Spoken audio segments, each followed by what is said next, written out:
maison de David. Est-ce trop peu pour vous de lasser la patience des hommes? Que vous lassiez encore celle de mon Dieu. Ésaïe ne peut plus dire ton Dieu. Il parle maintenant de mon Dieu. Mais notez ce que le Dieu d'Ésaïe lui dit. 14 C'est pourquoi le Seigneur lui-même vous donnera un signe. Ce signe sera un affront direct à l'incrédulité l'athéisme d'Achaz. Achaz pensait que le seul domaine qui compte est le domaine humain. Achaz pensait que la seule force qui peut agir est la force humaine.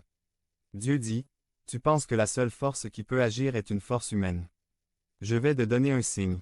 Et ce signe va venir d'une vierge. Et 7.14 C'est pourquoi le Seigneur lui-même vous donnera un signe.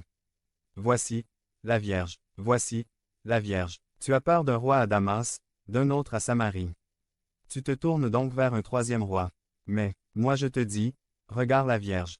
Regarde la jeune fille. 4. Leighton Talbert, note by chance, page 162. Ah, le signe se sert de la plus faible des forces humaines. Et 7. 14 C'est pourquoi le Seigneur lui-même vous donnera un signe. Voici, la Vierge. Voici, la Vierge. Quand Dieu choisit le signe, il ne se sert pas d'un roi, ni d'une reine. Il ne veut même pas d'un jeune homme plein de force. Quand Dieu choisit le signe, il prend une jeune fille de 13 ou 14 ans. Écoutez les paroles de cette adolescente Marie. Luc 1,46 à 48 Et Marie dit, mon âme exalte le Seigneur. 47 Et mon esprit se réjouit en Dieu, mon Sauveur. 48 Parce qu'il a jeté les yeux sur la bassesse de sa servante. N'est-ce pas merveilleux que le plus grand des signes miraculeux fasse usage d'une jeune adolescente? Achaz pense au roi, aux armées. Dieu lui dit, regarde la jeune fille vierge. C'est d'elle que viendra le signe de l'Éternel. Le signe se sert de la plus faible des forces humaines. Mais notez ce que Dieu va faire avec cette jeune fille qui n'a même pas encore de mari. Ésaïe 7.14 C'est pourquoi le Seigneur lui-même vous donnera un signe.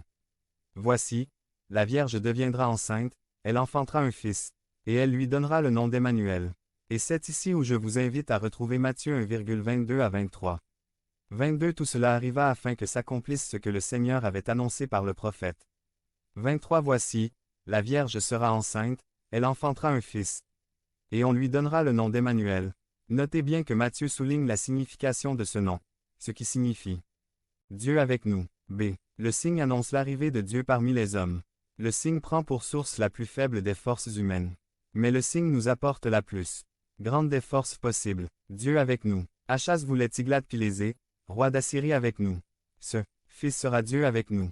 L'auteur de Matthieu nous dit, vous comprenez. Ce qui s'est arrivé à Marie et Joseph suite à cette longue lignée c'est ça. Il est arrivé. Emmanuel est là. Dieu est vraiment parmi nous. Voici le message de ce texte. Dieu, par le biais d'une jeune fille vierge s'est approché de nous. La plus grande des puissances divines est venue par la plus faible des forces humaines. Il a quitté la cité céleste pour naître dans la plus petite des villes de Juda, le petit village de Bethléem. Dieu est venu, mais à sa manière. Voici de quelle manière arriva Emmanuel. Lisons la suite. Juste après Dieu avec nous. Mt 1.24 Joseph s'étant réveillé fit ce que l'ange du Seigneur lui avait ordonné, et il prit sa femme avec lui. 25 Mais il ne la connut point jusqu'à ce qu'elle ait enfanté un fils, auquel il donna le nom de Jésus. Puis, continuez la lecture. Mt 2.1 Jésus étant né à Bethléem en Judée, au temps du roi Hérode, voici des mages d'Orient arrivèrent à Jérusalem, 2 et dirent, où est le roi des Juifs qui vient de naître? Ils viennent tout naturellement à la capitale pour parler au roi. Ils ne réalisaient pas qu'il fallait aller au village pour parler à la jeune fille vierge. Ils n'avaient pas conçu que le roi arriverait d'une telle manière. Nous voyons l'humilité de Jésus, mais aussi la présence de Dieu parmi nous. Connaissez-vous Jésus? Il faut croire que le roi est venu. Il faut croire aussi que celui qui est venu est roi. Acte 4.12 Il n'y a de salut en aucun autre, car il n'y a sous le ciel aucun autre nom qui a été donné parmi les hommes, par lequel nous devions être sauvés. Poursuivre la volonté de Dieu dans la prière. Psaume 119.5. Saint-Denis, le mardi 13 novembre 2018. La prière est souvent perçue comme l'outil par lequel nous poussons Dieu à faire notre volonté. En effet, la Bible nous ordonne de faire connaître nos besoins à Dieu. Phil 4.6. Nous pouvons même lui faire part de nos souhaits et nos plus profonds désirs comme a fait notre Sauveur lorsqu'il a prié. Mon Père, s'il est possible, que cette coupe s'éloigne de moi.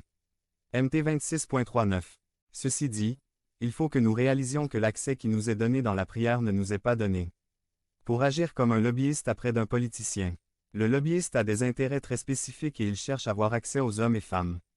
De pouvoir uniquement afin de promouvoir ses propres intérêts ou ceux du lobby qu'il représente. Nous oublions trop souvent que dans la prière modèle que Christ nous a laissée, il nous a dit. Voici, donc comment vous devez prier. Notre Père qui est aux cieux, que ton nom soit sanctifié, dis que ton règne vienne, que ta volonté soit faite sur la terre comme au ciel. Mt 6, 9, 10. Notre premier désir, notre plus grande requête dans la prière, doit être que Dieu fasse sa volonté. Réfléchissons à cela. Dieu nous commande de le prier de faire ce qu'il veut. Il ne nous dit pas seulement qu'il va faire ce qu'il veut, notre Dieu est au ciel, il fait tout ce qu'il veut. PS 115.3.